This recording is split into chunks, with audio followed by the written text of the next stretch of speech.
저한테 매년 말 에디터 분들이 연락이 와요. 올해 실장님이 생각하실 때 가장 주목할 만한 한국의 브랜드, 해외의 브랜드를 알려주세요 했는데, 올해 저는 정말 잘했던 디자이너, 해외판, 국내판, 저는 그냥 없다.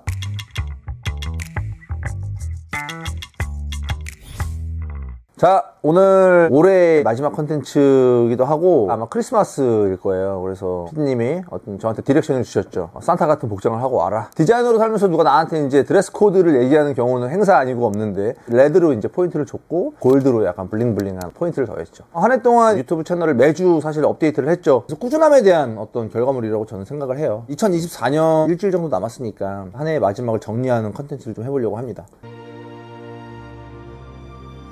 장르를 불문하고 사회적으로 굉장히 큰 이슈도 많고 여러 가지 이슈들이 많았지만, 패션 디자이너라는 직업으로 살고 있고 패션에 큰 비중을 둔 채널이기 때문에 이제 내년이면 벌써 18년 차가 돼요.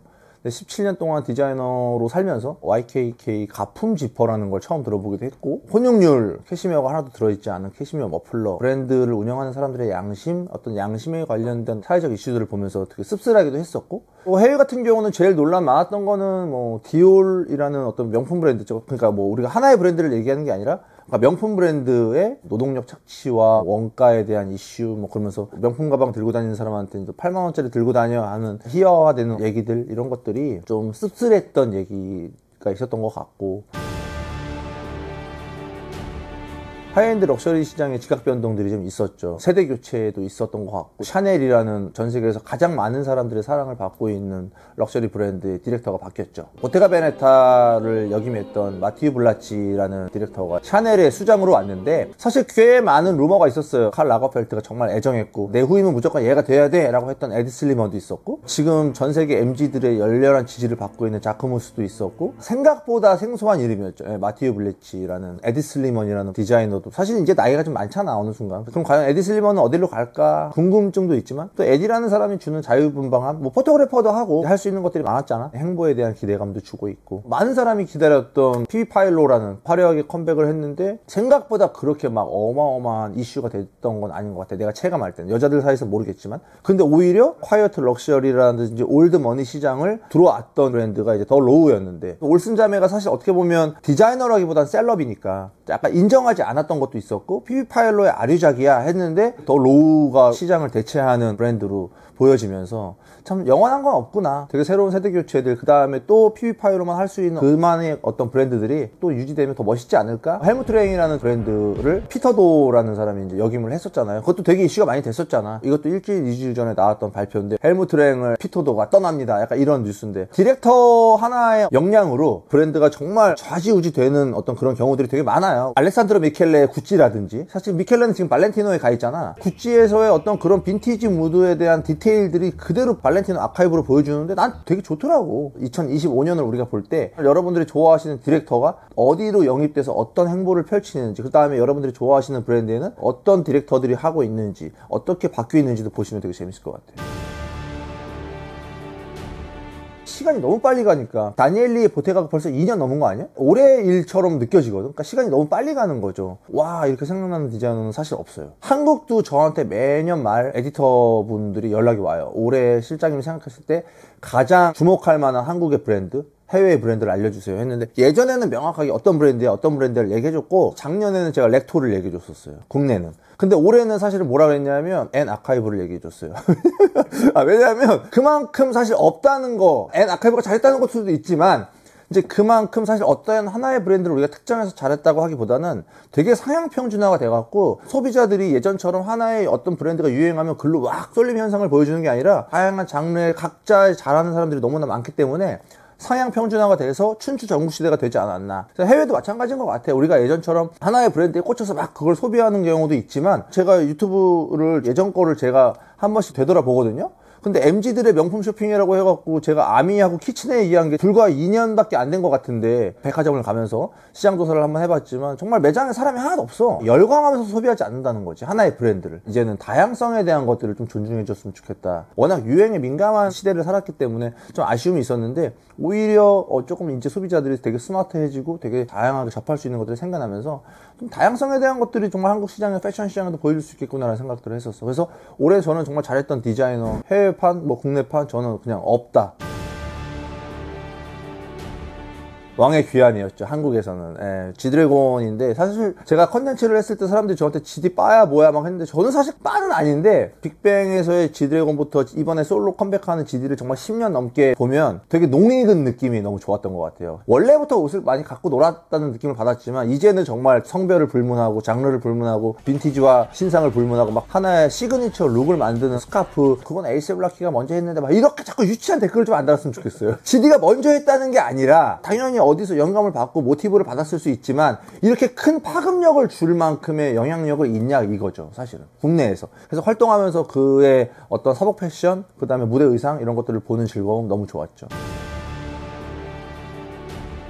저는 사실 제가 만든 옷들은 어떤 옷에 더 고민을 하고 어떤 옷에 덜 고민을 하는 옷이 아니에요. 정말 여러분들이 보셨을 때 정말 그냥 심플한 로고가 하나 있는 가디건이 쉽게 나오는 아이템들이 아니라 되게 많은 샘플링들을 거치고 되게 많은 피팅을 하거든요. 컬렉션 라인 같은 경우가 오히려 더 신경 쓴 것 같은 느낌을 받은 게, 사실 거기는 로고보다는 조금 더 디테일이나 소재나 약간 이런 것들에 대한 얘기를 많이 하니까 여기가 디자인이야 라고 하는데, 저는 이제 비슷한 애정도를 주고 있다고 생각하는데, 올해 가장 잘 만들었다고 생각하는 아이템 중에 하나는 이제 헬리넥, 빈티지 밀리터리 무드가 들어간 완전 헤비 웨이트로 짠 데미지가 들어간 헬리넥인데, 사실 그 디자인이 트렌드는 아니에요. 저는 항상 얘기하지만 트렌드는 클래식의 재해석이라는 얘기를 해주잖아요. 그러니까 내가 만드는 옷들은 매 시즌 어떤 트렌드가 와도 어떻게 입느냐로 내가 얘기해주고 싶다라는 생각을 하잖아. 오랜 시간 동안 샘플링을 해서 만들었고, 사실 이 옷을 소비하는 사람들한테 되게 부담스럽지 않은 가격으로 만들어준 것 같아서 되게 좋았던 것 같아요. 그래서 가장 마음에 들었던 옷이라고 생각하고, 가장 많이 팔렸던 옷은 뭐 여러분들 예상하시겠지만 강아지가 귀엽게 들어간 가디건과 하트가 심볼로 들어가 있는 가디건, 타임리스한 아이템이라고 생각을 해요. 캐리오버라고 하는 상품은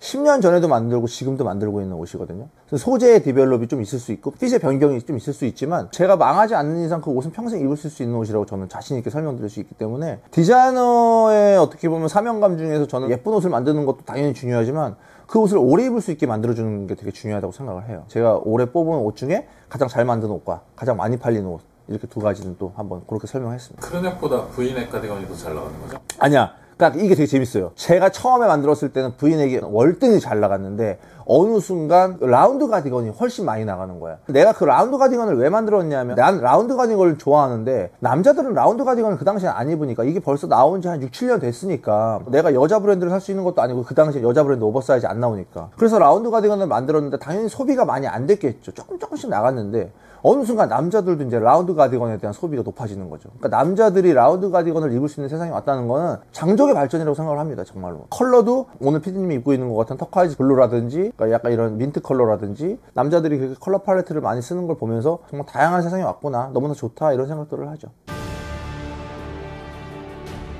채널 고태용이라는 채널이 2024년에 그래도 꽤 큰 성과가 있었다고 이제 생각을 해요. 그래서 저랑 PD님은 자축하는 자리를 가졌었죠, 최근에. 데이터로 한번 읽어드릴게요. 조회수는 349만. 어떻게 보면 정말 경이로운 조회수라고 저는 생각을 합니다. 그렇지 않나요? 3만 유튜버인데. 3만 유튜버라뇨? 3.3만 유튜버입니다. 예. 작년 대비해서 300% 상승. 시청 시간은 18.2만인데 280% 상승. 그러니까 다 상승이야. 그러니까 감소는 당연히 없겠죠. 근데 전 여기서 너무 마음에 들었어. 구독자가 작년 대비해서 1.9만이 늘어난 거야. 자, 여기서 얘기해 볼 게 뭐냐면, 내가 토탈 지금 구독자가 3.3만인데 거의 2만 명이 올해 늘어났다는 거잖아요. 내가 근데 유튜브를 지금 3년 반 넘게 했는데 상승 그래프가 이렇게 올라간 거야. 지금 상승 그래프로 가야 된다면 내년은 10만 가야 됩니다, 여러분. 이거는 희망사항이죠. 내년에 실버 버튼을 받는 게 희망사항인데 너무 흥분했어, 지금. 현실적으로 본다면 PD님 내년에 몇 봐요? 현실적으로. 8만? 아, PD님 역시 긍정맨이야. 저는 내년에는 현실적으로는 이제 7만 정도 보는데 너무 아쉬울 것 같은 거죠. 혹시 유튜브 하세요? 몇 만이세요? 뭐 10만이요? 라고 얘기하는 것과 7만은 좀 참 5만에서 10만 사이가 애매합니다. 네. 이건 너무 보기 겨운 얘기지만 내년에는 많이 도와주셔서 10만 갔으면 좋겠고, 상승세가 있다는 것 자체만으로도 굉장히 좀 감사하게 생각하라고 하더라고요. 내년도 유튜브 시장은 더 치열하겠죠. 사실 왜냐하면 유재석 씨나 신동엽 형이 유튜브에 들어와서 지금 채널을 하고 있는 세상에, 카메라가 막 10대씩 되고 막 예능을 막 유튜브에서 하는 세상에 피디님하고 단둘이 독대하면서 유튜브를 찍는데 얼마나 저희가 고군분투하는 거겠습니까? 하지만 또 패션 채널에서는 또 저희가 둘이 합쳐서 패션 짬바가 30년이 넘었고, 좋은 인사이트를 드리기 위해서 또 열심히 한번 내년도 한번 달려보겠습니다. 많이 홍보해 주시고, 이 채널을 보시는 분들은 좋아요, 구독, 알림 설정, 렛츠고! 내년 더 힘들 것 같아요. 사실 우리가 지금 패션하는 분들 뿐만 아니라 예술계나 장사하시는 분들이나 트렌드에 민감한 분들이 보시는 김난도 교수님의 2025 트렌드를 보면 키워드 중에 하나가 아보화야. 아보화. 그냥 아주 보통의 하루. 소소한 하루를 살고 싶은 사람이 무슨 쇼핑을 하고 뭘 하겠어. 내년엔 더 소비도 더 양극화 현상이 심해질 건데 정말 저렴한 옷을 한 시즌 입고 계속 소비하는 사람들, 정말 저렴한 옷을 만드는 브랜드들, 아니면 정말 제대로 된 옷을 하나 구매해서 정말 오래 입거나 그런 옷을 만드는 브랜드들. 근데 저는 당연히 후자를 선택을 해야겠죠. 패션 디자이너라는 직업을 살고 있고 저도 그렇게 옷을 입고 제 OOTD를 보시는 분들 알겠지만 저는 10년 전에 입은 옷이야 이런 코멘트들이 많잖아. 다 또 명품도 아니고 또 코스인데 막 10년 이상 갖고 있는 옷들도 있잖아. 그러니까 비싼 옷을 소비하는 것이 중요한 게 아니라 정말 제대로 만든 옷, 제대로 된 옷을 하나 구매하는 게 되게 좋다고 생각하는데 정말 제대로 된 옷을 만들기 위해서 내년도 좀 더 건강하게 살아야 될 것 같아요. 더 디테일에 좀 집착해서 만들어보는 옷들을 만들어보고 싶고 이 일을 평생 해야 되는 사람으로서 또 아카이빙을 쌓는 2025년을 좀 만들어보고 싶고 제일 하고 싶은 거는 사실 오프라인 행사를 좀 많이 해보고 싶어요. 최근에 사무실에 전화가 너무 많이 와. 왜 오프라인 매장 어디냐고, 왜 없냐고 따지는 사람도 있고, 디테일이나 약간 이런 것들이 정말 실질적으로 매장에서 걸어놓고 보여주면 너무나 좋아서 오프라인 매장에 대한 생각, 다양한 주제로 팝업에 대한 얘기, 이런 얘기들도 좀 해보고 싶고요. 그 다음에 마지막으로 이제 좀 말씀드리고 싶은 거는 저는 패션이라는 걸 오랫동안 하면서 되게 취향이라는 거에 집중을 많이 해요. 발전시키는 게 억지로 시켜서는 안 되거든요. 그러니까 내 몸에 자연스럽게 흡수시키는 걸 좋아하는데 영화, 음악, 여행 뭐 많잖아요. 뭐 향도 있고. 근데 그러니까 라이프 스타일에 대한 얘기를 하다 보니 라이프 스타일 제품을 좀 출시를 하게 됐어요. 아마 빠르면 1월 출시할 것 같고 여러분들 아실만한 또 하나의 이제 브랜드가 갖고 있는 게 있는데 야드라는 브랜드가 이제 라이프 스타일 브랜드로 해서 첫 제품 컬렉션을 선보일 예정이어서 여러분들이 또 그런 것들 많이 기대해 주시면 좋을 것 같고 단순히 또 우리가 옷을 만드는 거 말고 하나의 문화를 만드는 브랜드로 좀 가는 시작점이 됐으면 좋겠다고 생각합니다.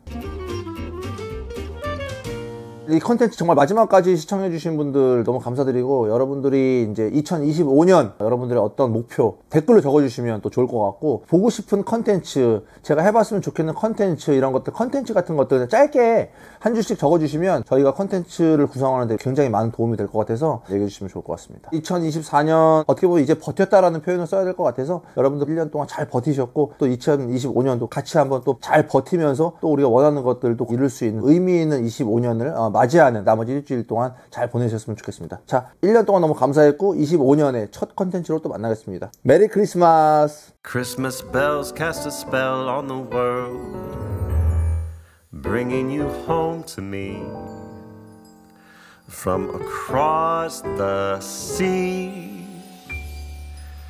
And it seems like you're already here whenever I hear Christmas bells chime in my ear.